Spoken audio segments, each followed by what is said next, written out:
na kuwa hapa kuabudu pamoja nanyi. Na sasa, kabla tu ya ujumbe, ninaye rafiki yangu mwema hapa jukwaani usiku wa leo, Daktari Lee Vail kutoka kanisa la kwanza la Baptisti huko Lima, Ohio, ambaye alikuwa mmoja wa wafadhili wangu kwenye mkutano wa Lima. Nilimuuliza nikishuka kuja usiku wa leo kama hata sema tu neno kwa kusanyiko, labda kuhusiana na mkutano wa Lima kwa dakika moja ama mbili zifuatazo. Nami nina furaha kuwajulisha usiku wa leo Daktari Lee Vail, Mbaptisti mwingine aliye na Roho Mtakatifu. Ndugu Lee Vail anazungumza kwa dakika 14 akishuhudia juu ya watu wengi kuponywa. Amina. Mungu akubariki ndugu Vail pia. Hiyo ilikuwa moto sana kwa mchungaji Mbaptisti, sivyo? Vema, tunafuraha sana kuwa na ndugu Vail pamoja nasi, na bila shaka milango iko wazi kwake kurudi na kututembelea wakati wowote awezao. Na sasa usiku wa leo, kesho usiku ndiyo kuzikwa kwa Bwana Yesu. Jumapili asubuhi ni ibada ya mapambazuko ya tenashara, nami ninaamini ndugu ametangaza sehemu zaidi ya ibada. Sasa hebu na tuombe kwa dakika moja. Bwana mbarikiwa, neno lako ni kweli, nasi tunashukuru kwa ajili ya watu wanaolishika bila woga, wanapolitoa kwa watu. Na tunapoifungua Biblia usiku wa leo, ama kuzifungua kurasa zake, Roho Mtakatifu mbarikiwa na aje na kutufungulia neno la ufahamu kupitia kwa Yesu Kristo tunaomba, amina.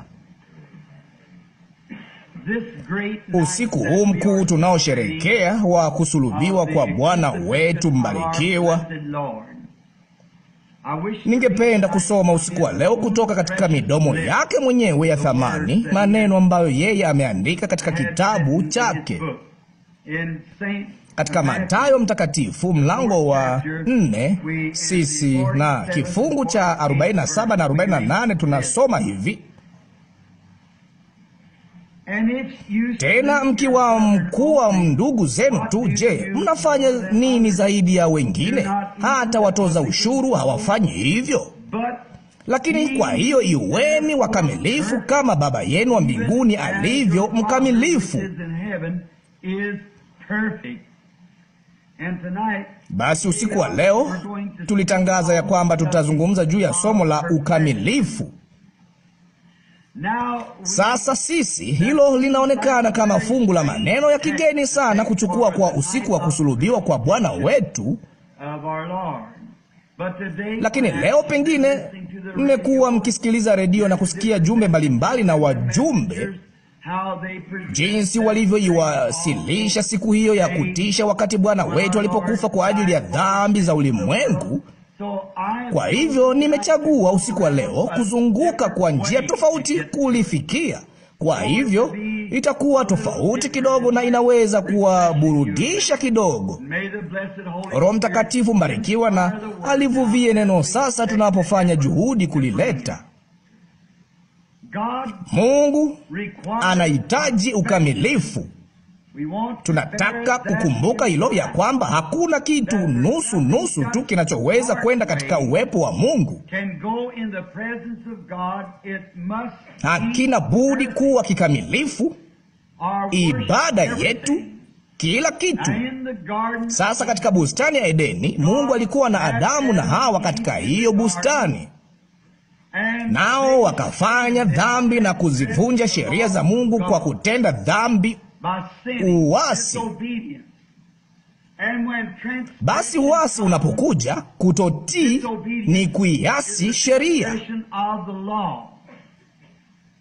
Na sheria ya Mungu, yeye akiwa ni mtakatifu, mtakatifu asiyegoshiwa. Kwa hiyo hakuna doa la unajisi linaloweza kusimama mbele zake. Kwa hiyo ikiwa dhambi ilikuja ulimwenguni kwa uasi, basi dhambi lazima ishughulikiwe kabla mwenye dhambi hajapata kusimama mbele za Mungu. Sasa kama hakuna sheria, basi hakuna haki.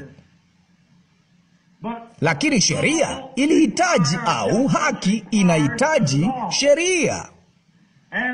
Nayo sheria wakati inapotumiwa inaonyesha haki. Sasa kwa sheria hakuna mwenye mwili anayeokolewa. Sasa sheria haiwezi kutuokoa. Sheria ilikuwa tu ni kitu kilichotufunga gerezani, lakini haina nguvu za ukombozi. Sheria ilituonyesha tu kwamba tulikuwa wenye dhambi na ikatuhukumu. Hivyo ndivyo sheria inavyopaswa kufanya, ni kuleta hukumu au kukuonyesha kosa lako lilipo. Kwa hiyo sheria yenyewe haingeweza kuokoa, ingeweza tu kushtaki. Naye Mungu akiwa mtakatifu na mwenye haki, ilimbidi awe na mashtaka. Ilimbidi kumshtaki mwenye dhambi kwa sababu alikuwa amevuka mipaka ya neema, naye akawa raia mvunja sheria. Ndipo hana budi kushughulikiwa. Na kila sheria ina adhabu, kwa maana adhabu ya kuasi sheria ya Mungu ni mauti. Nayo ilibidi kuionyesha kifo jamii ya binadamu. Nayo jamii yote ya binadamu iko chini ya adhabu ya sheria hii. Sasa Adamu na Hawa walipokuwa wametenda dhambi, hapakuwapo na njia, hakuna dawa nyingine ambapo wangeweza kusimama uweponi mwa Mungu tena isipokuwa dhambi hii ishughulikiwe. Wala hakuna mtu anayeweza kutenda dhambi ya aina yoyote, haijalishi ni ndogo au kubwa jinsi gani. Dhambi hiyo moja haina budi kushughulikiwa kabla yule aliyeitenda hajapata kusimama uweponi mwa Mungu mtakatifu.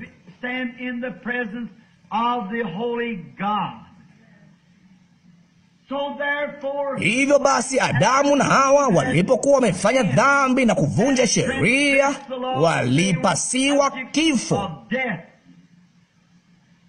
Nayo sheria ilibidi kutekelezwa. Kwa hiyo iliweka jamii yote ya binadamu chini ya adhabu ya kifo. Sasa kama tunaweza tu kutulia kwa muda mchache sasa katika mawazo yetu na kuitazama picha hii kuu na kukumbuka kwamba kila mtu hapa amejumuishwa katika hili.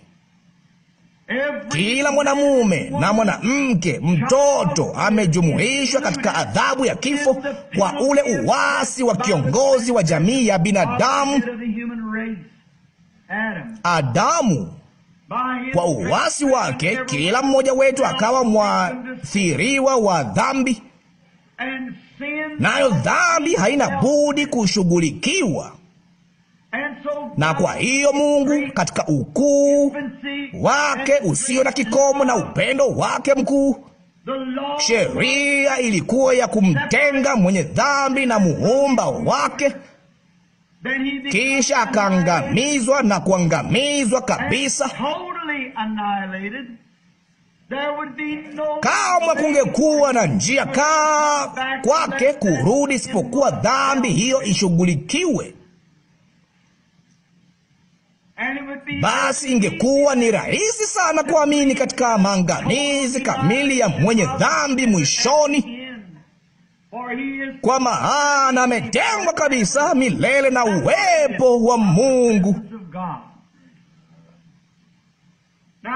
Sasa angalieni dhambi hii na jinsi Mungu akiwa mwenye haki, wala asingeweza kufanya lolote lingine ila kuwa mwenye haki, kwa maana yeye ndiye chanzo cha haki yote. Basi kusingekuwa na kitu kingine chochote cha kufanya ila kuweka adhabu ya uasi huu. nayo hiyo adhabu ilikuwa ni mauti, kwa kuwa yeye alisema, siku utakapokula siku hiyo hakika utakufa. Sasa ni picha nyeusi tulionayo hapa, lakini basi kama tungerudi nyuma kidogo tu tupate kujua sifa zenyewe za Mungu. Biblia inatuambia dhahiri ya kwamba Mungu ni upendo.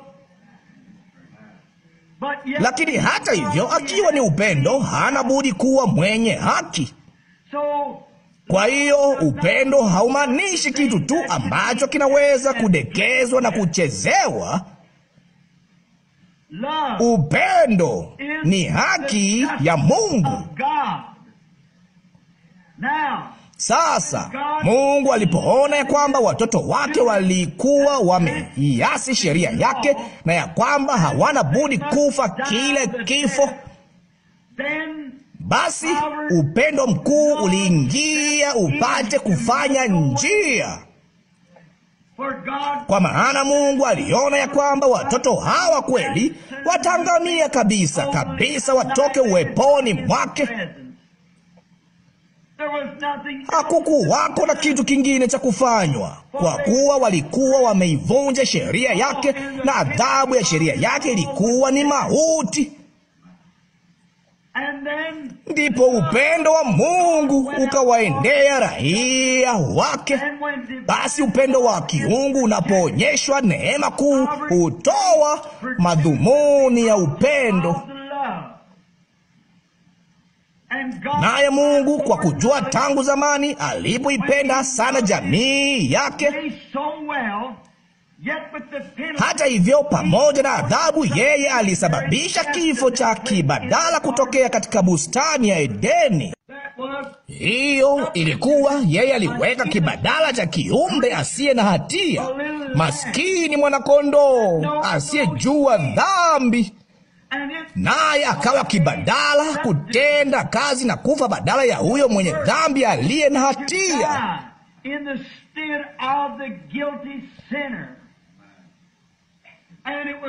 Naye alikuwa ni mwanakondoo aliyechinjwa kuushikilia uhai wa raia wake.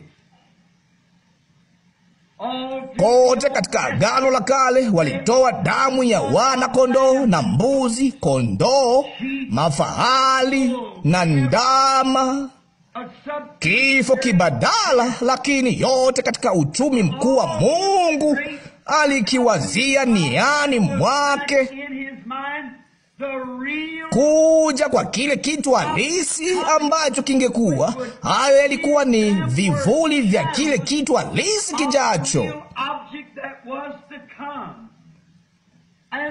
Nacho kile kitu halisi kilichokuwa kinakuja kilikuwa ni mwanawe wa pekee. Wana-kondoo wote waliokufa walikuwa ni kivuli tu. Nacho kivuli ni upande hasi tu wa kitu fulani, nao walinena tu juu ya kuja kwa Kalvari.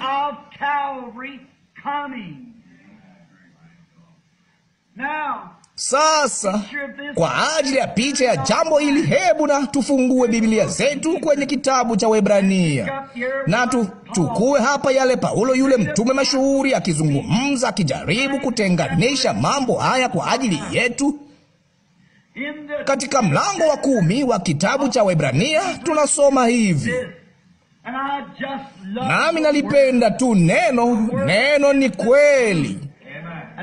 Nami napenda kulisoma mbele ya kusanyiko langu, kwa sababu ninajua ya kwamba katika hukumu nitasimama pamoja nao. Nami sina budi kutoa hesabu. Kwa hiyo nikilileta kutoka kwenye neno, basi sitakuwa na hatia, kwa sababu ni neno, naye Mungu anawajibikia neno lake.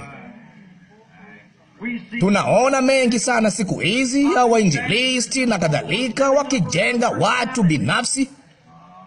Lo, ni jambo la aibu. Nasi tunaona katika kuingia makanisani, tunaingia kanisani nawe unamkuta mchungaji fulani ana kitendo chake kidogo cha kipekee, maskini mwemuko fulani. Usipoangalia, kusanyiko lote litachukua roho hiyo. Ikiwa ni mwenye jazba kidogo tu, au utikisa kichwa chake, au maskini jambo fulani la kipekee, vema, kanisa zima litachukua hilo. Nasi siku hizi katika makanisa yetu ya kisasa tumefikia ambapo kuna misisimko na mambo madogo kama hayo, na imeleta mchafuko mkubwa sana. Lakini lo, ndugu zangu wapendwa, kama kuliwahi kuwa na wakati ambapo tunapaswa kuwa kwenye neno, ni leo hii.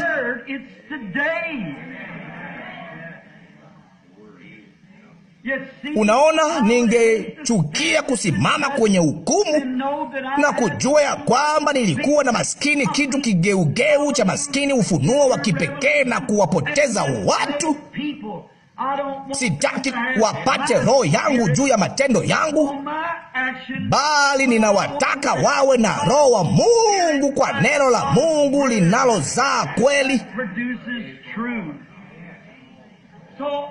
Kwa hiyo katika tukio hili kuu usiku wa leo, ningependa kusoma kutoka katika neno la milele la Mungu. Sasa tunatambua kwamba sheria ilidumu miaka mingi, lakini sheria isingeweza kamwe kuiondoa dhambi. Kama nilivyosema hapo awali, ilikuwa ni nyumba tu ya magereza. Ilikuwa ni mpelelezi mkuu aliyekwambia ulichofanya, lakini hakuwa na suluhisho la kukukomboa. Ilikuweka kwenye duka la rehani, lakini hapakuwapo na mkombozi wa kukutoa humo. Nayo inakufunga tu gerezani, kukujulisha kuwa ulikuwa mwenye dhambi. Lakini sasa angalia katika Waebrania mlango wa 10 tunaposoma, kwa kuwa Torati ni kivuli tu cha mambo mema yajayo, wala si sura. Kumbuka, ilikuwa ni kivuli cha sura inayokuja.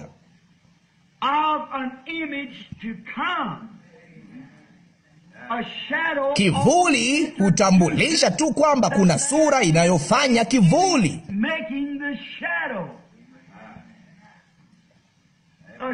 Kivuli cha mambo yajayo, wala si sura yenyewe.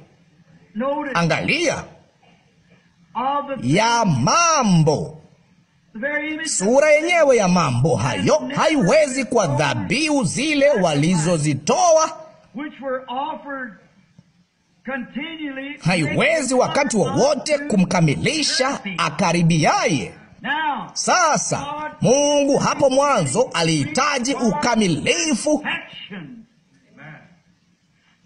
Yesu alipokuja duniani alisema, iweni wakamilifu kama vile Mungu mbinguni alivyo mkamilifu. Nayo Torati, ikiwa ni kivuli cha mambo yajayo, haingeweza kamwe kumkamilisha mwabuduo. Mnaipata hiyo picha? Sasa hebu tuliendee tena ili muhakikishe hamtalikosa. Mungu anahitaji utakatifu mkamilifu. Hakuna awezaye kusimama katika mfano wake akiwa na chembe moja ndogo ya dhambi. Yesu alishuhudia vivyo hivyo na kusema, iweni wakamilifu kama tu vile Mungu mbinguni alivyo mkamilifu.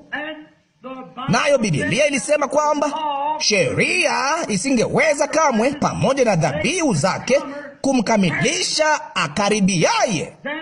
Basi sheria isingeweza kukamilisha chochote. Ilikuwa ni kielekezi tu. Dhabihu hizi zilizotolewa kila mwaka kamwe hazingeweza kumkamilisha mwabuduo. Hivyo basi hakuna mtu chini ya sheria au akiishika sheria au chini ya vile vivuli angeweza kuwa mkamilifu. Kwa kuwa kifungu cha pili, basi hazingekoma kutolewa. kama kuna jambo lolote ninaloweza kufanya ili kujifanya mkamilifu mbele za Mungu, basi Kristo hakupaswa kufa kwa ajili yangu. Kama kuna jambo moja unaloweza kufanya ambalo lingestahili chochote mbele za Mungu, basi Kristo alikufa bure. Hakuna kushika sheria, hakuna mawazo yako ya kisheria, hakuna utakatifu wako mwenyewe, hakuna mambo ambayo ungeweza kuacha kufanya: kuacha uongo, kuacha wizi, kuacha kuvuta sigara, kuacha kwenda kwenye sinema. Bado umepotea. Hakuna kiwezacho kujiunga na makanisa, desturi, sherehe, mabatizo, maagizo ya kanisa, kusoma kanuni za imani, kukariri sala. Mambo hayo yote ni bure. Umepotea. Hakuna hata jambo moja unaloweza kujifanyia mwenyewe, kwa kuwa wewe ni mwenye dhambi chini ya hukumu.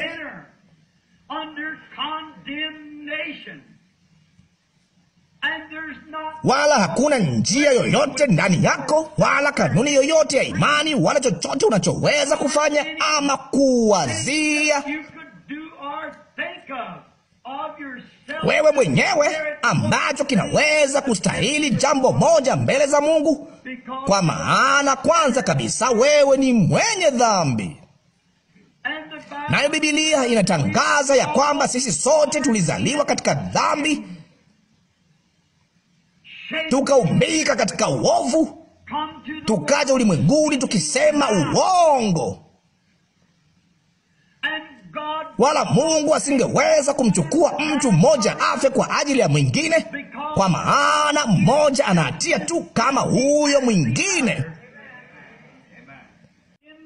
Mbele za Mungu, askofu mkuu aliyezaliwa katika ulimwengu huu alikuwa na hatia kama kahaba duni sana wa baa mjini. Mmoja hawezi kumfanyia mwingine upatanisho. Kwa hiyo yeye alichukua uhai usio na hatia wa mnyama maskini, mwana-kondoo. Na chini ya Agano la Kale, Torati ilikuwa mtu alipotenda dhambi alimleta mwana-kondoo madhabahuni. Tuseme kama alivunja amri yoyote, alimleta mwana-kondoo akamlaza madhabahuni, akaweka mikono yake juu ya huyo mwana-kondoo, naye akaungama dhambi zake, ya kwamba alikuwa amekosea na alijua ya kwamba alikuwa na hatia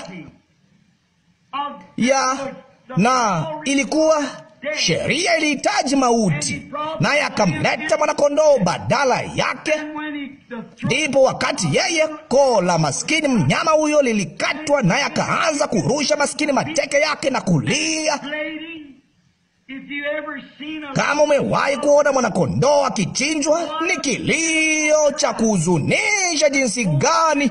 Maskini jamaa huyu akijaribu kulia, huku maskini mshipa wake wa shingo umekatwa.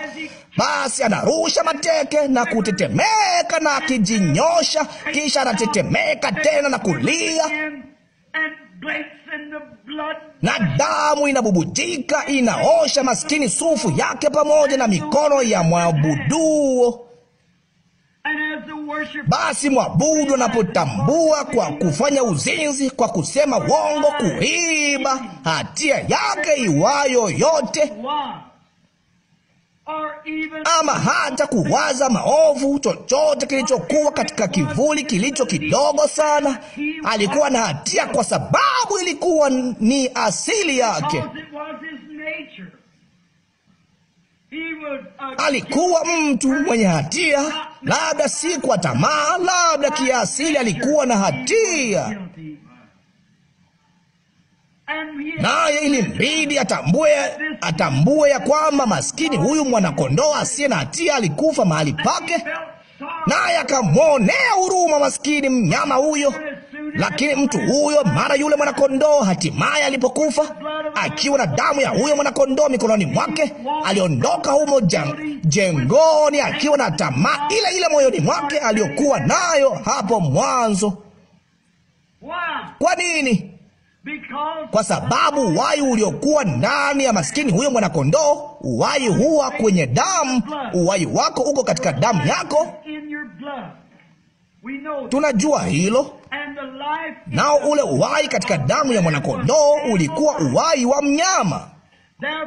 Kwa hivyo wakati maskini chembe damu zake zilipovunjwa, nao uhai ukamtoka huyo mnyama, usingeweza kumrudia mwabuduo, kwa sababu huyo mwabuduo alikuwa mwanadamu.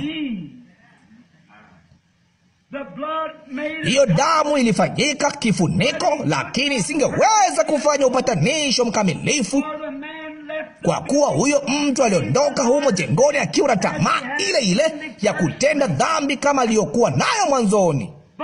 Lakini akifanya hivi, alikuwa akiutazamia wakati ambapo mwanakondoo mkamilifu atakuja.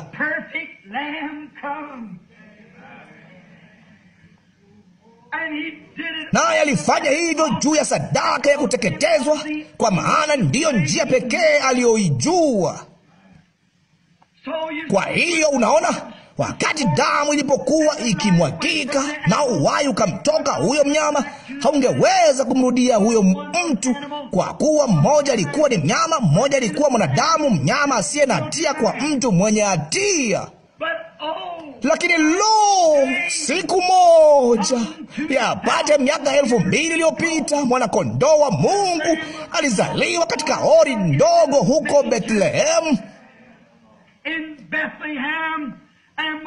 naye akaongozwa kama kondoo apelekwaye machinjioni mwake. Yapata miaka 1900 iliyopita alasiri ya leo, yeye akafa saa 9. Naye mwana-kondoo wa Mungu asiye na hatia, asiye na doa, aliangikwa kwenye msalaba wa Kalvari, akafa kwa ajili ya kila mwenye dhambi. Sasa wakati mwabuduo anapokuja kwa mwana-kondoo huyu kwa imani, naye huyu ni aina nyingine ya mwana-kondoo, si mwana-kondoo kama yule mwingine. Hakuna mtu awezaye kuja kwa mwana-kondoo huyu asipovutwa na Mungu kwanza. Je, mnaona ukuu wa Mungu? Natumaini hili linazama chini sana, kilindini sana. Sasa angalieni, Mungu alijua alikuwa na kondoo katika ulimwengu huu. Alijua angekuwa na watu wa kuokolewa, na upendo wake ukatazama chini na kuwaona hao ambao wangeokolewa. Kwa hiyo, kwa kujua tangu zamani, yeye alilichagua kanisa tangu zamani, litakalo kutana naye huko ng'ambo bila wala kunyanzi. Basi kama Mungu alihitaji kanisa lisilo na wala kunyanzi, ilimbidi awe na kitu cha kulifanya hivyo. Hangelihitaji haki yake, hukumu zake hazingemruhusu kuagiza kitu kama hicho, kama kusingalikuwako na njia ya kukifanya. Wala mwanadamu hawezi kufanya hivyo mwenyewe. Yeye ameshindwa kabisa. Mungu alimruhusu kuona hilo kupitia kwa sheria, kupitia kwa waamuzi, na kupitia Agano la Kale lote. Aliwatuma manabii, aliwatuma watu wenye haki, nao wakagundua ya kwamba kila mmoja alishindwa. Kwa hiyo Mungu kwa neema yake kuu alituma kutoka kwenye malango ya utukufuni mwanawe wa pekee kuchukua mahali petu. Kumbukeni, kama angalisema Papa wa Rumi apachukue, asingaliweza.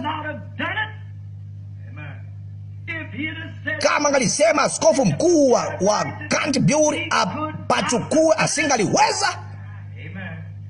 Kama angalimwita kasisi Baba Mtakatifu kuliko wote wa ulimwenguni au askofu, hangeweza kufanya hivyo.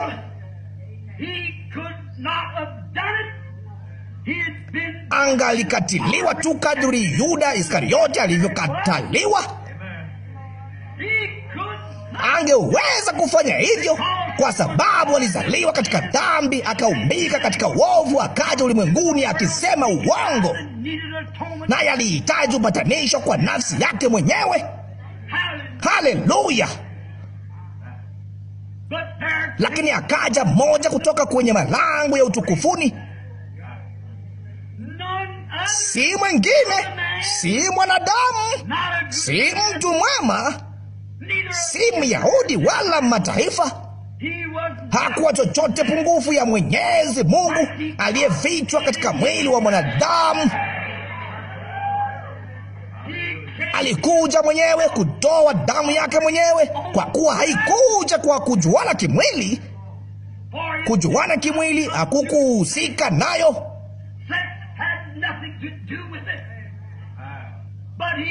bali alimtia uvuli bikira na kumzaa kutoka kwenye chembe-chembe ya damu aliyoiumba mwenyewe, yule asiye na hatia. Ndipo wokovu wangu wako usiku wa leo hautegemei ustahilifu wa matendo yetu wenyewe.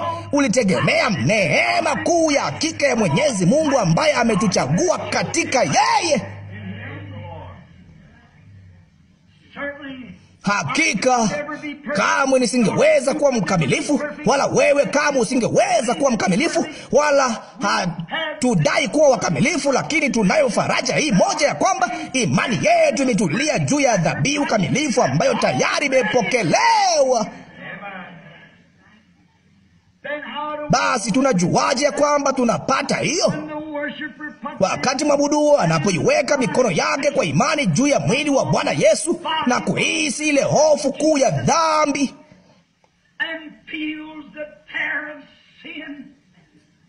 na dhiaka ya kutemewa mate usoni mwake mwenyewe, anapohisi kule kuugua kwa Getsemane, yale maumivu makali ya Kalvari, na kujua ya kuwa ana hatia na kuungama dhambi zake ipasavyo. Bwana mbarikiwa, nina hatia, nami sina njia nyingine ila wewe unisaidie. Na kwa imani unaita Roho Mtakatifu amekuja na ananiita nije. Nami sasa kwa imani namkubali Yesu kama Mwokozi wangu binafsi. Uhai ule uliotoka kwake pale Kalvari, uitwao Roho Mtakatifu, ambao ulifichwa katika chembe-chembe ya damu ya Bwana Yesu, humrudia mwabuduo na kumbatiza kwa Roho Mtakatifu katika mwili wa Kristo, naye amekwisha kuhukumiwa tayari. Huna haja ya kuihofia hukumu. Ninapogeuka na kutazama maskini ule msalaba mdogo, ninatambua kuwa huo ndio unawakilisha mwili wake, na sasa mwili huo tayari umeshahukumiwa. Mungu hawezi kuhukumu tena kwa haki, kwa kuwa umeshahukumiwa tayari. Mungu alipiga hukumu za mauti juu ya mwili huo, na maadamu ninaweza kupata njia ya kujificha kwenye mwili huo,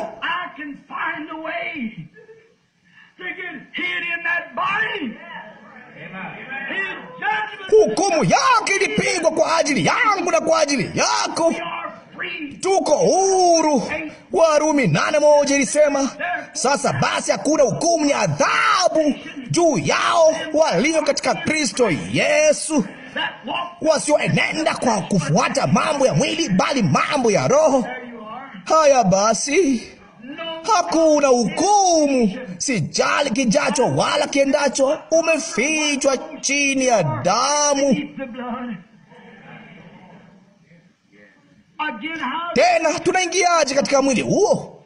Wakorintho wa kwanza 12:13 inasema kwamba kwa Roho mmoja.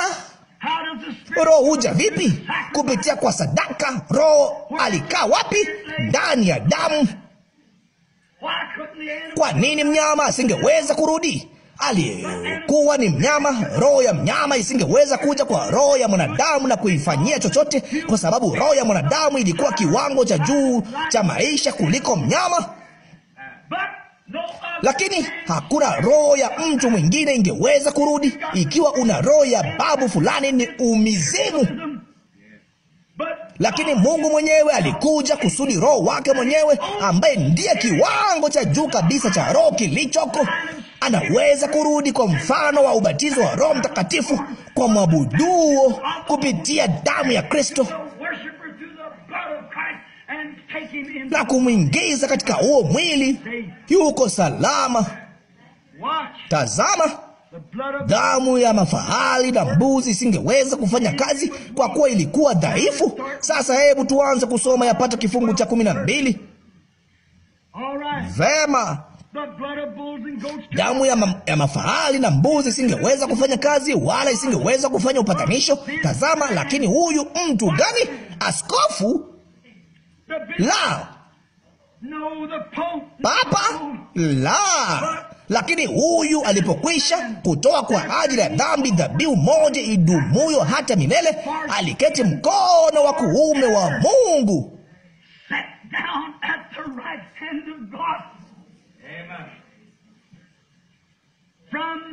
Tangu hapo akingojea hata adui zake wawekwe kuwa chini ya miguu yake. Je, mko tayari? Mko tayari kwa ajili ya neno? Sikilizeni hili. Kisha ninawatakeni mliache lizame ndani. Sikilizeni kwa makini. Maana kwa toleo moja, sio mwaka baada ya mwaka, sio uamsho baada ya uamsho, sio mkutano baada ya mkutano, sio siku baada ya siku, bali kwa toleo moja,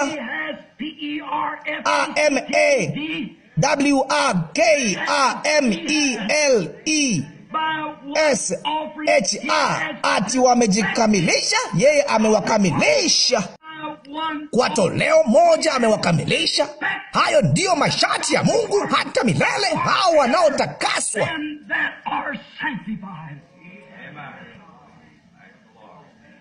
Haya basi, hilo ndilo jibu la kifo cha Kristo. Hilo ndilo jibu la Kalvari. Yeye kabisa kwa damu yake mwenyewe alizinunua dhambi zetu na kuwakamilisha milele waaminio wake. Kwa hiyo katika Kristo tunasimama bila hatia, tumekamilishwa mbele za Mungu Mwenyezi. Sisi ni watu walionyimwa haki kwa mafundisho yetu wenyewe. Sote tumefundishwa kwamba tunapaswa kufika mahali fulani, tunapaswa kufanya jambo fulani. Hapana, ndugu yangu, si kitu ambacho umefanya, ni kile Mungu alichokufanyia. Sisi sasa, kama tumehesabiwa haki kwa imani, tumekamilishwa milele mbele za Mungu. Ndipo Yesu akasema, basi wenyi wakamilifu. Basi ilikamilishwa milele. Mungu kupitia kifo cha Kristo miaka 1900 iliyopita, leo hii alimkamilisha mwaminio ambaye yeye alitangulia kumwona kabla ya kuwekwa misingi ya ulimwengu hata milele. Na wale aliowaita amewahesabia haki. Wale aliowajua tangu zamani amewaita. Wale aliowaita amewahesabia haki. Wale aliowahesabia haki tayari amewatukuza. Amewakamilisha waaminio wake. Sasa angalieni, hebu turudi sasa kwenye kifungu cha kwanza. Torati ikiwa ni kivuli cha mema yatakayokuwa, na si sura yenyewe ya mambo hayo, haiwezi kamwe kwa dhabihu zile walizozitoa kila mwaka daima, haziwezi wakati wowote kumkamilisha akaribiaye. Angalieni, kamilisha ndilo tunalozungumzia. Kama ndivyo, je, dhabihu hazingekoma kutolewa? Kwa maana mwabudu akiisha kutakaswa mara moja, wasingejiona tena kuwa na dhambi.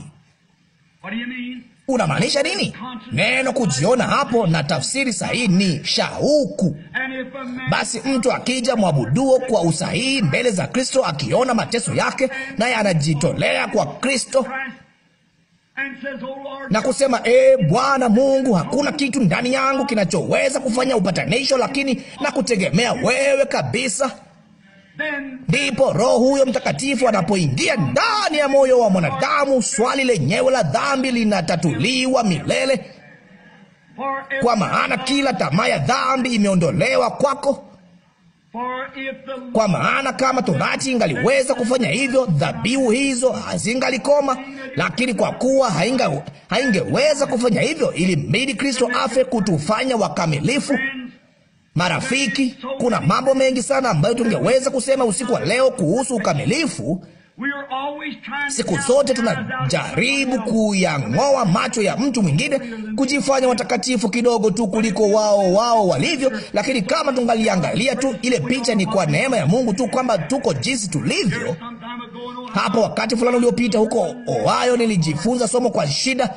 Nilikuwa na mkutano kule Ohio, nami nilikuwa nikikaa nje ya mji kwa sababu ya wingi wa watu. Nisingeweza kukaa mjini. Tulikuwa tukila kwenye mkahawa mdogo wa Dankard, na maskini wahudumu wa kike wa kupendeza sana na waliovalia vizuri na safi kadri walivyoweza kuwa, kama mama wa heshima kabisa, walituhudumia. Ilikuwa ni sehemu ndogo mbinguni kula mahali hapo. Jiko lao lilikuwa safi sana. Ndipo Jumapili walifunga na kwenda kwenye kanisa lao. Nikaona njaa kidogo. Nilikuwa ninaenda kuhubiri Jumapili alasiri, nami nikaenda kwenye maskini mkahawa wa kawaida tu wa Kimarekani kupata chakula.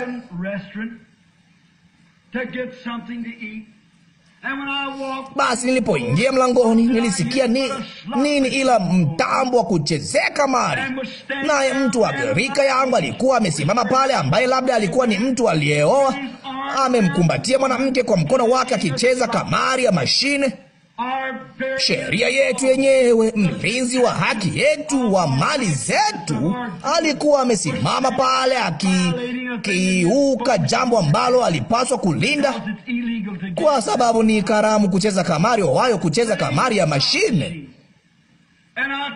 Ndipo nikageuka na kutazama nyuma wa hilo jengo. Kulikuwako na kundi la wavulana matineja na maskini santuri ya roki mtamboni kicheza.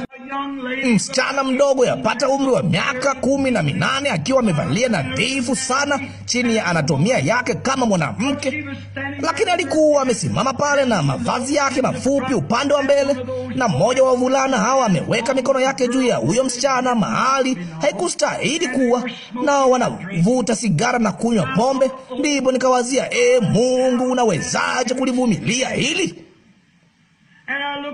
Kisha nikatazama upande wangu wa kulia, nilipomsikia mtu fulani akitoa mkoromo mkubwa, na hapo aliketi mwanamke mzee, labda miaka 60 au miaka 70. Alikuwa amevaa zile nguo fupi chafu, zimefunika mapaja yake nusu, na umaskini mwili wake uliozeeka, uliojaa makunyanzi, ulikuwa teketeke ulivyoweza kuwa, naye alikuwa amejipodoa hapa midomoni na kitu kikubwa sana cha zambarau upande mwingine wa uso wake kimepakwa rangi. Amevaa maskini jozi ya viatu makubadhi, na makucha ya zambarau miguuni mwake yamepakwa rangi, makucha ya zambarau yamepakwa rangi, nazo nywele zake zilikatwa fupi sana na zimetiwa mawimbi na kupakwa rangi ya samawati. Nami nikamtazama, na kando ya hiyo meza waliketi wanaume wawili wamelewa. Mmoja wao, ilikuwa msimu wa kiangazi, amevaa kabuti kubwa la kijeshi, amejizungushia kitambaa cha kijivu shingoni mwake, na masharubu yamejaa usoni mwake, akiteuka na kuendelea. Nao wakaomba radhi. Mwanamume huyo alifanya hivyo kutoka kwake, naye akaanza kutoka nje namna hii akielekea msalani. Nikasimama pale nami nikasema, Mungu, kwa nini usikiangamize kitu hicho chote? Kwa nini usikizamishe tu chini ya ardhi? Nikasema, je, mtoto wangu Sara na Rebeka itawabidi kukulia chini ya upuuzi kama huo? Nikasema, wewe Mungu, katika utakatifu wako mkuu, unawezaje kusimama na kutazama kitu kama hicho pasipo kutuma tetemeko la ardhi na kukizamisha? Basi nilipokuwa nimesimama pale nikimlaumu mwanamke huyo kama nilivyokuwa, nilirudi nyuma ya mlango. Nilihisi Roho wa Mungu akinijia, ndipo nikaingia nyuma ya mlango. Basi nikaona kama kitu kinachozunguka, na kilipozunguka kasi katika ono ilikuwa ni ulimwengu kizunguka. Basi nilipotazama, mstari mwekundu uliuzunguka ulimwengu kote ulimwenguni. Basi nilipoufikia ulimwengu, nilijiona mvulana mdogo tu nikifanya mambo nisiyopaswa kufanya. Labda si hivyo, lakini ilikuwa ni dhambi. Na kila wakati nilipofanya lolote, niliona kile kivuli kikuu cheusi kikielekea mbinguni, ambapo Mungu angeniua dakika hiyo. Ndipo nikaona kati yangu na Mungu imesimama ile dhabihu kamilifu. Nikamwona amesimama pale, amevikwa miiba kichwani mwake na maji yakining'inia usoni mwake. Na kila wakati dhambi zangu zingeanza kumwendea Mungu, yeye angenyoosha mkono na kuzikamata kama vile bamba kwenye gari. Alikuwa akinilinda na mauti, na kila wakati ningefanya jambo lolote baya, Mungu angeniua. Bila shaka utakatifu wake unauhitaji, sheria yake inauhitaji, na kila wakati ningefanya jambo lolote, ama ukifanya jambo lolote, damu ya Yesu Kristo hutumika kama bamba. Nami nikaona ule mstari mwekundu ulimaanisha hivyo basi, ya kwamba ile damu ingali inaishikilia dunia. Basi wakati nimesimama nikitazama, nilimkaribia kidogo nilipomwona, nami ningeweza kumsikia akisema, Baba, msamehe, hajui atendalo. Nami nikatazama chini, na hapo palikuwa na kitabu, na palikuwapo na malaika anayerekodi pale, na amesimama kando yake. Na kila nilipotenda dhambi iliandikwa kwenye kitabu, na jina langu lilikuwa juu yake.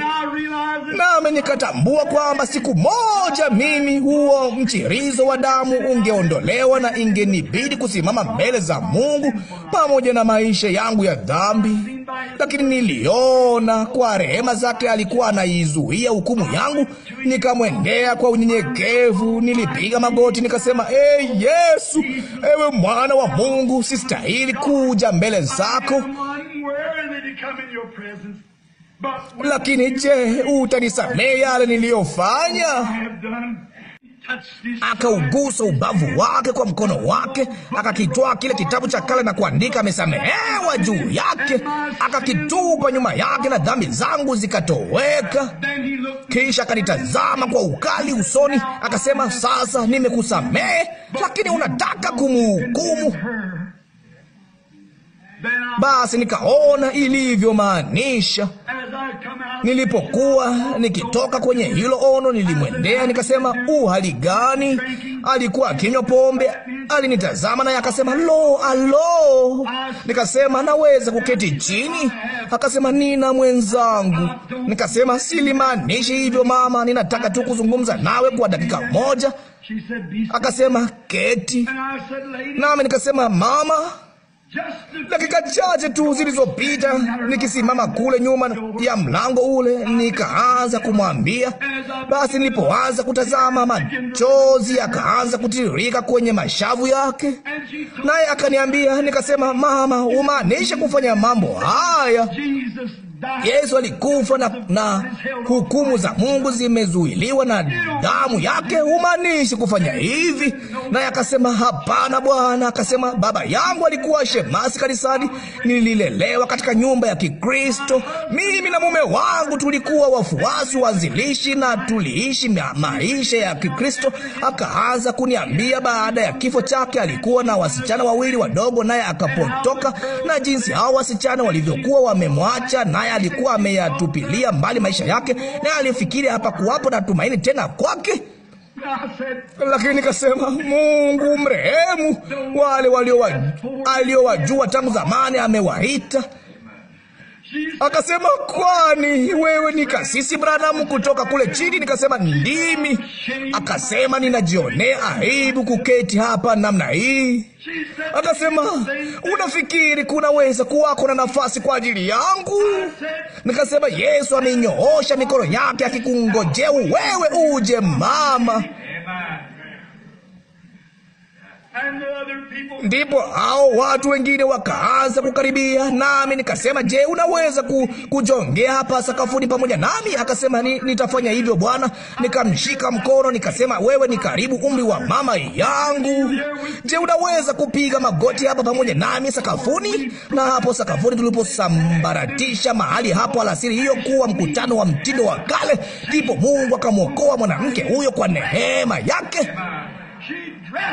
Akavaa nguo akaja mkutanoni, na nijuavyo mimi anaishi maisha ya Kikristo usiku wa leo. Ni kitu gani? Lo, Mungu anahitaji ukamilifu, anahitaji toba yako, anahitaji uaminifu wako kwake. Lakini anatazama usiku wa leo. Haijalishi umetenda dhambi kiasi gani, kidogo kiasi gani, au kwa wingi kiasi gani, ungali ni mwenye dhambi, wala huwezi kuingia kwa njia nyingine ila kwa Yesu Kristo, ile dhabihu ya Mungu inayotosheleza kwa yote, na ndani yake umekamilika milele. Liwazie, sio chochote unachofanya, sio kurasa mpya unazofungua, sio maisha mapya unayoanza. Ni kukiri kosa lako na neema ya Mungu kwako.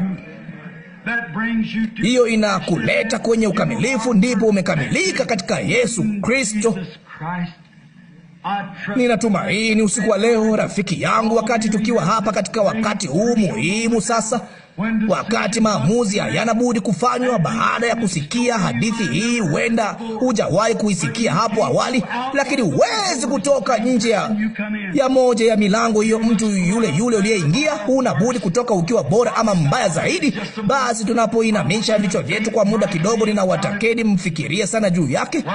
Vipi kuhusu nafsi yako usiku wa leo? Yesu Kristo alikufa kwa ajili yako. Unasema, ndugu Branham, ninapoweza kuacha kuvuta sigara, ninapoweza kuacha kunywa pombe, ninapoweza kunyoosha jambo hili, nitafanya hivyo. Lo, kamwe haitafanywa vizuri. Hutaweza kamwe kufanya hivyo. Kwa nini? Usije tu jinsi ulivyo, na kwa imani uende kwenye kijito kile kilichosababishwa na majeraha yako. Ndipo upendo wa ukombozi uwe ndio wimbo wako, na utakuwa mpaka utakapokufa. Kwa nini kuchukua kibadala? Kwa nini kujaribu kuingia na kanisa lako? Kwa nini kujaribu kuingia kwa sababu umeacha kunywa pombe au kuacha kusema uongo? Ingia kwa njia ya ukamilifu, kwa maana kwa dhabihu moja amewakamilisha milele wale waliotakaswa. Je, ninapataje kutakaswa? Ungama dhambi zako mbele za damu ya Yesu, nao uwai unaotoka katika damu hiyo unamrudia mwabuduo na kumtakasa kutokana na tamaa za mambo ya ulimwengu. Kwa maana kwa dhabihu hiyo itoshelezayo kwa yote, yeye ametutakasa roho mmoja. Sisi sote tumebatizwa kuwa mwili mmoja. Sasa hakuna hukumu ya adhabu kwao walio katika Kristo Yesu, kwa wale ambao hawaenendi kwa kufuata mwili bali Roho. Ikiwa unajaribu kutembea kwa Roho na bado una tamaa ya mwili, dhabihu haijatumika vya kutosha kwako. Lakini mwabudu akiisha kutakaswa hana tena tamaa ya dhambi.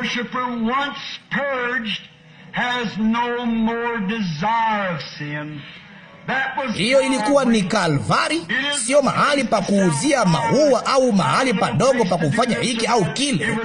Palikuwa ni mahali ambapo Mungu na mwanadamu walipatanishwa. Palikuwa mahali ambapo amani na usalama kamili uliletwa kwa wanadamu. Unaweza kwenda pamoja nami usiku wa leo, rafiki yangu mwenye dhambi, Kalvari, na kwa imani upake damu hii kwenye nafsi yako mwenyewe na kumwacha Roho Mtakatifu aje na kukutakasa kwa dhabihu yake kuu.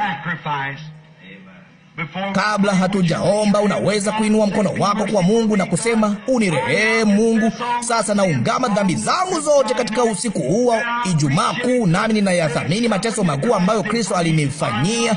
Sasa ninasalimisha mapenzi yangu mwenyewe, malengo yangu mwenyewe na kila kitu kukufuata wewe tangu siku hii na kuendelea. Je, utainua mkono wako useme, nikumbuke ndugu Branham katika maombi? Huo ndio uamuzi wa moyo wangu.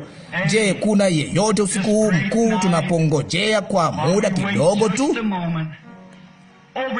huku upande wangu wa kulia hakika kuna mmoja kando hapo. Je, unazionea aibu dhambi zako?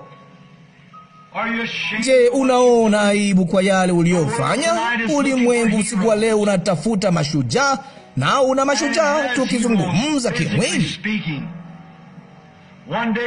Siku moja huko Uswisi, wakati wa Uswisi walipokuwa hatarini, kundi dogo la Waswisi lilikuwa limekusanyika nje makondeni kulinda uchumi wao.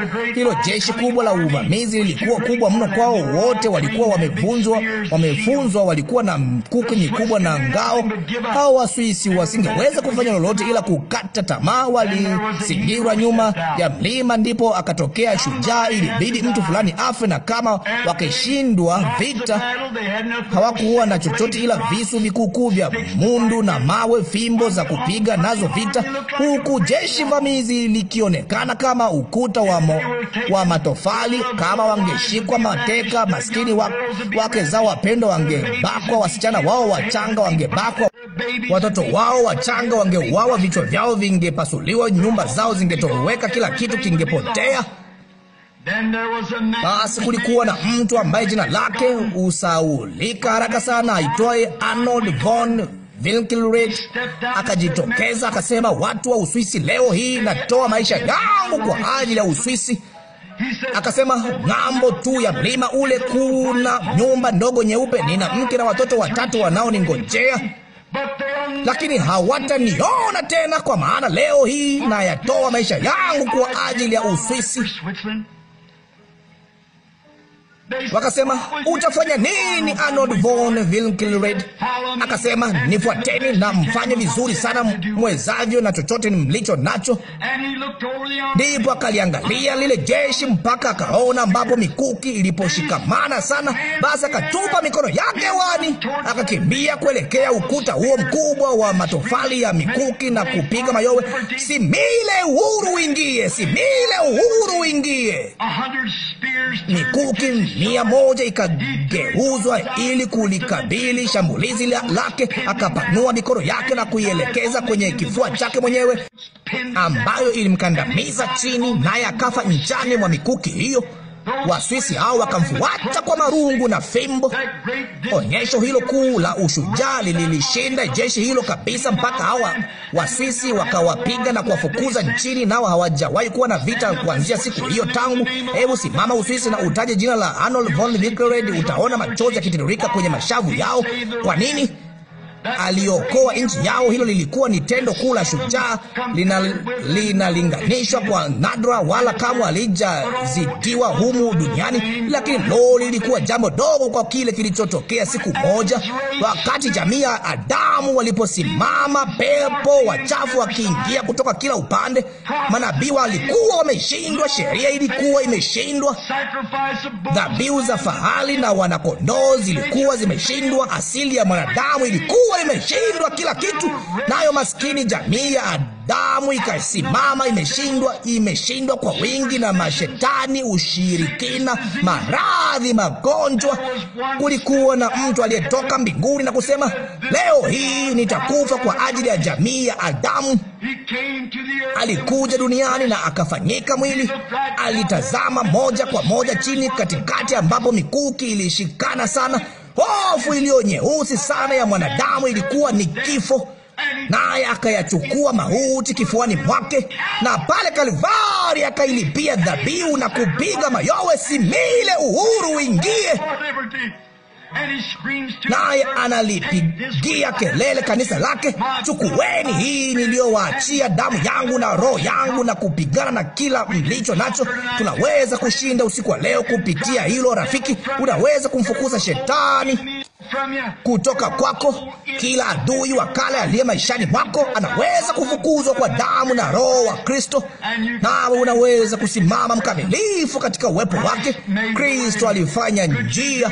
Je, unaweza angalau kumwinulia mkono wako na kusema, nisamehe? Mungu akubariki ndugu.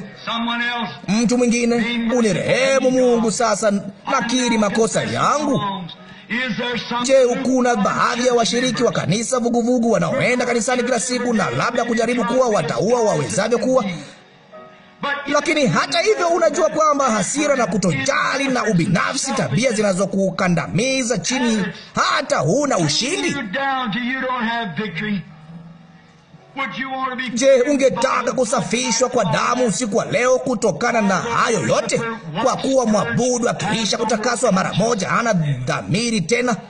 Je, ungependa kuinua mkono wako, wewe mshiriki wa kanisa? Mungu akubariki mama. Inua mikono yako na kusema, ndugu Branham, nikumbuke katika maombi. Mungu akubariki mama. Hiyo ni sawa. Hilo ni nini halisi. Hilo ni jambo la halisi kufanya. Mungu akubariki huko nyuma Bwana. Mtu mwingine, inua mkono wako useme, unirehemu Mungu. Najua nakiri Ukristo lakini siuishi. Najua siuishi na moyoni mwangu kwa kweli siko sawa na wewe. Nataka kuwa mmoja wa wateule wa Mungu. Ninahisi moyoni mwangu kwamba ndivyo nilivyo mimi, lakini sijawahi kuweka kando mzigo unizingao kwa urahisi, nami nataka kuiweka kando usiku wa leo, na kwa neema ya Mungu nitafanya hivyo. Niombe. Je, unaweza kuinua mkono wako? Mungu akubariki mama. Mtu mwingine kidogo tu. Tunasubiri, tunapongojea kwa utulivu kila mtu sasa, huku mumeinamisha vichwa vyenu katika maombi. Uvumisheni huu pole pole sasa. Kuna chemi iliyojaa damu iliyotoka kwenye mishipa ya Imanueli, nao wenye dhambi wakitumbukizwa chini ya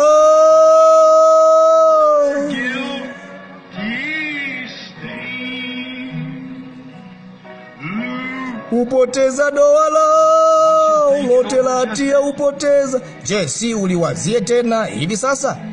Usijaribu kuliondosha. Kristo yuko mkononi mwako.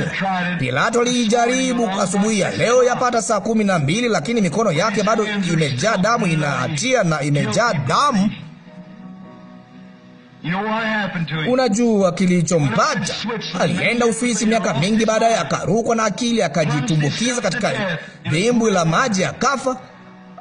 Asubuhi ya leo huko Uswisi, mamia ya watu wamekuja kutazama tamasha hilo.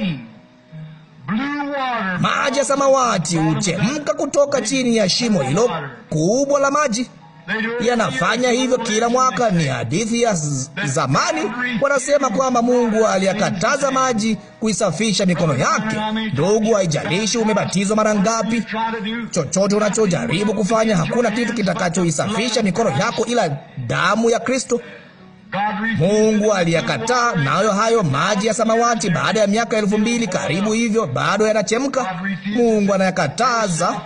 Kujidai kwako hakuwezi kuzisafisha dhambi zako. Hakuna chochote ila damu ya Yesu. Liwazie sasa, tutaomba kwa muda kidogo tu.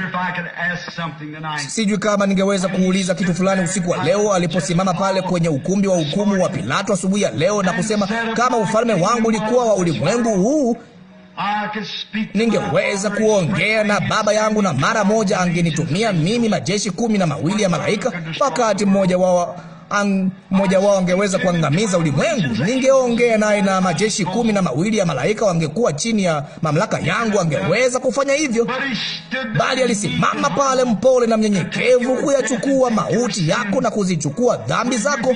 Je, utashukuru vya kutosha kwa ajili ya sadaka hiyo usiku wa leo? Ninyi ambao mnahitaji baraka za Mungu, je, mtasimama kwa miguu yenu kwa ajili ya maombi haya? Simameni tu kwa miguu yenu, ninyi mnaotaka kukumbukwa katika maombi haya, mkisema, Mungu nirehemu, nina hatia, nimefanya mambo mabaya, na sasa nataka kukubali msamaha wangu kupitia Kristo Yesu.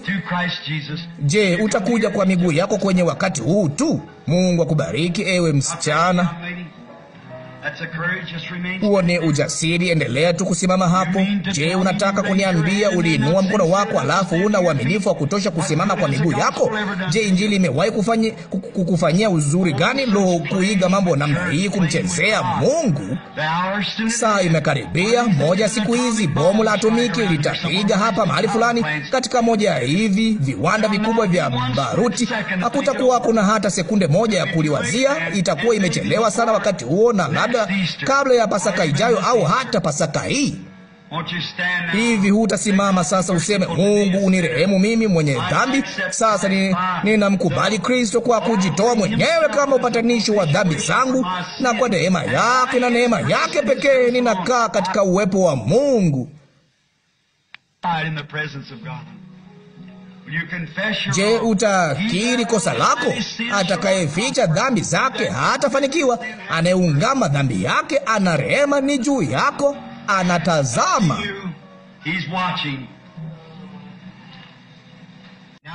Sasa Bwana wetu mbarikiwa, katika idadi iliyotengwa usiku wa leo wamesimama watu watatu waliotubu, mwanamume mmoja na wanawake wawili.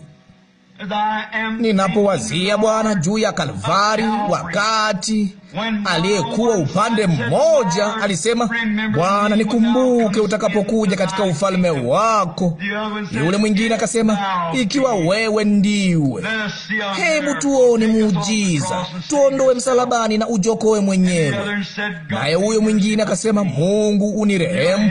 Ndipo kichwa chako kikaelekea mkono wake wa kulia na kusema, leo utakuwa pamoja nami paradiso. Lakini wewe ulimnyamazia yule mwingine, maana hapakuwapo na toba. Pia Baba Mungu, ninaomba kwamba hawa waweze, nitaamini kwamba wao ndio watatu pekee humu jengoni wanaohisi kwamba wanahitaji kukiri makosa yao, lakini kwamba wamepitia njia itoshelezayo kwa yote, njia ya msalaba. Wasamehe Bwana na uwabariki. Wamesimama hapa usiku wa leo kama vile ulivyowasimamia katika ukumbi wa hukumu wa Pilato, kama ulivyowasimamia kati ya mbingu na nchi, jua liliposhuka na mwezi haukutoa mwanga wake, nalo pazia la hekalu likapasuka kutoka juu hadi chini. Ninaomba Mungu ya kwamba wewe utawabariki na kuwapa rehema zako na kuwatakasa kwa damu yako na kuwabatiza kwa nguvu zako za utakaso katika mwili wa mwanao mwenyewe Kristo Yesu. Ndipo wamehifadhiwa kwa wakati na umilele. Kuwabariki hao wengine wanaojisikia kuwa wako sawa, kwamba tayari wamekutana na hili na wakafanya hivyo. Ninaomba baraka hii kwao katika jina la Yesu, amina. Mungu awabariki. Na ninyi mnaosimama karibu na wale waliosimama, njoni na muwape mikono mtu fulani na kusema, Bwana akubariki. Hiyo ni kweli kama mkono wa ushirika. Sasa tumechelewa kidogo tu katika ibada zetu. Ni wangapi wanaompenda Bwana Yesu? Inua mkono wako. Nashangaa kwa unyamavu sasa, ama kwa utulivu tu tuwezavyo, katika ukumbusho wa yeye aliye kila mahali, aliye hapa usiku wa leo. Kama tungeweza kuimba kwa upole, ilikuwa pale msalabani ambapo Mwokozi wangu alifia. Huko chini kwa ajili ya kutakaswa na dhambi nililia.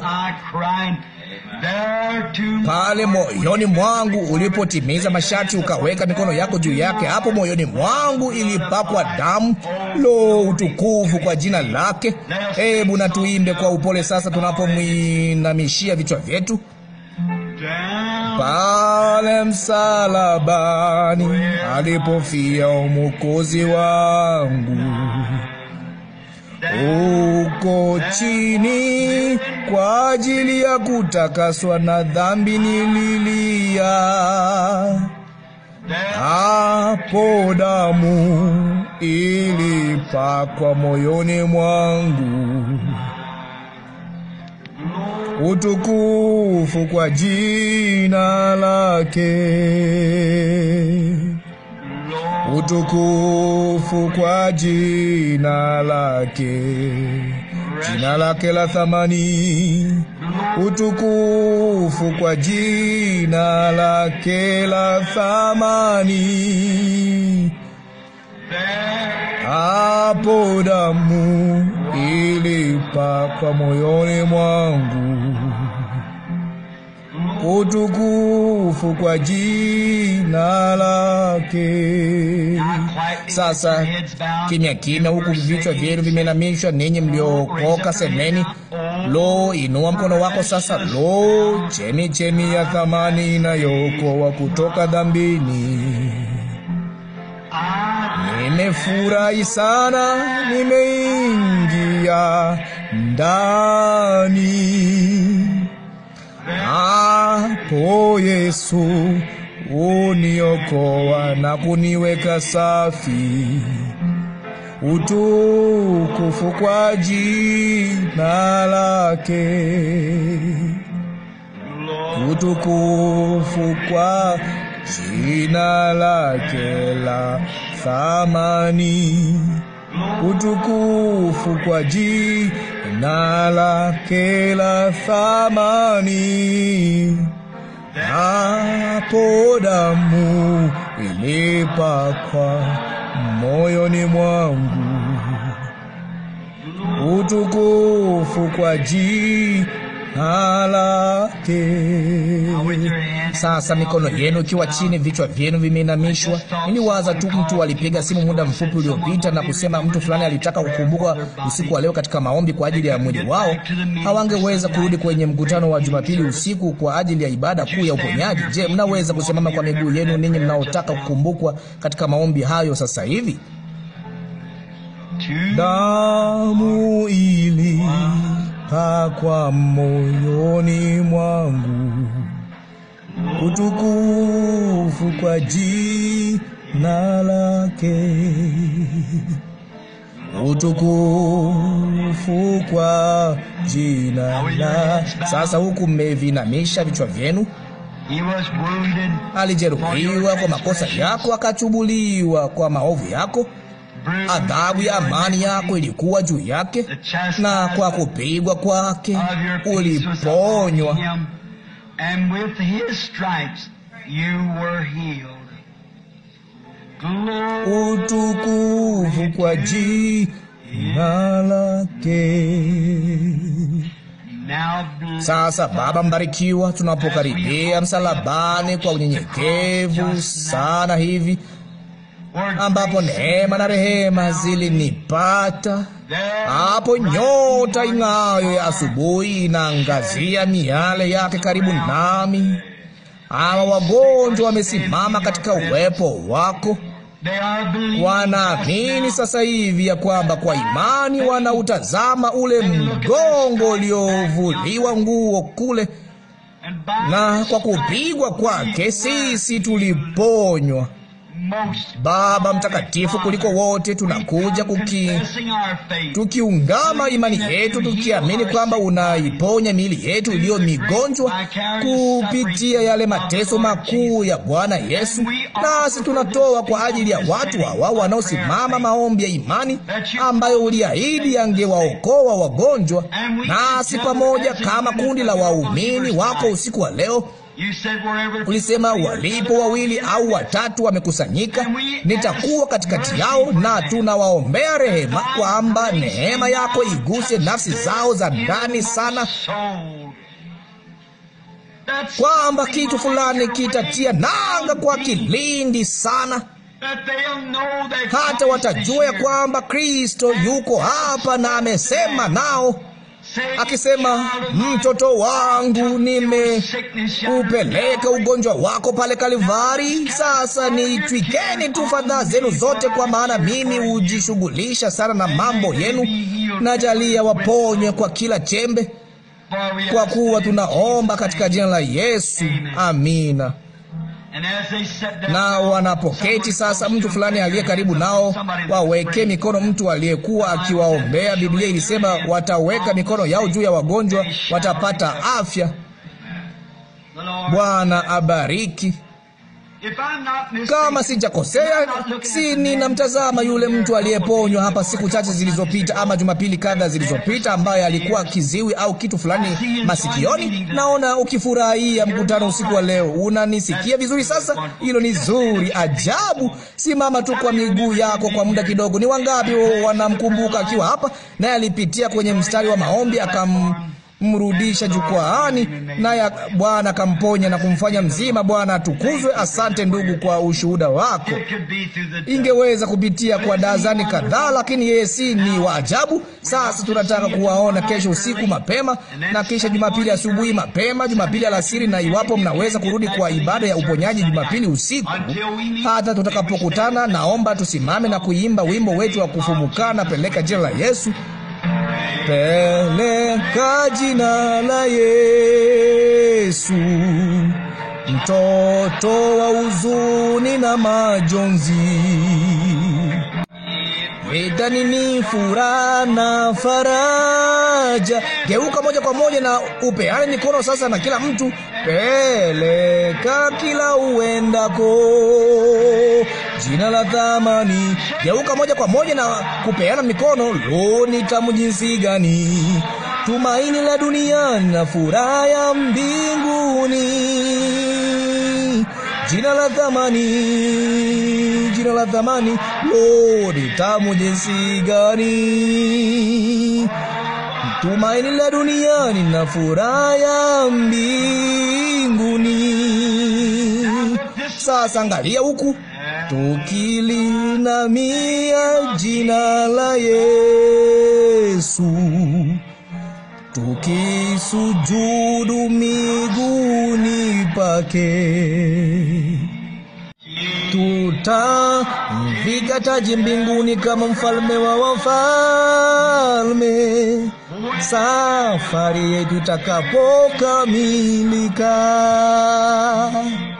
Jina la thamani. Lo, tamu jinsi gani! Lo, ni tamu jinsi gani! Tumaini la duniani na furaha ya mbinguni. Jina la thamani. Oh, ni tamu jinsi gani! Tumaini la duniani na furaha ya mbinguni. Sasa kumbukeni kwaya ya Nevo, matangazo ya waimbaji wa 4 asubuhi WLRP saa 3, na ya ndugu Striker inakuja saa 3 na dakika 45 Jumapili asubuhi. Nilikuwa tu nikimtengenezea kanda alasiri ya leo juu ya ufufuo. Na sasa hata tutakapoonana tena, baraka za Bwana ziwe pamoja nanyi tunapoinamisha vichwa vyetu. Nami nitamwomba rafiki yangu mwema na ndugu Palma kutoka Macon, Georgia, ikiwa ataliruhusu kusanyiko hili lifumukane kwa kuomba dua wakati tukiomba. Ndugu Palma.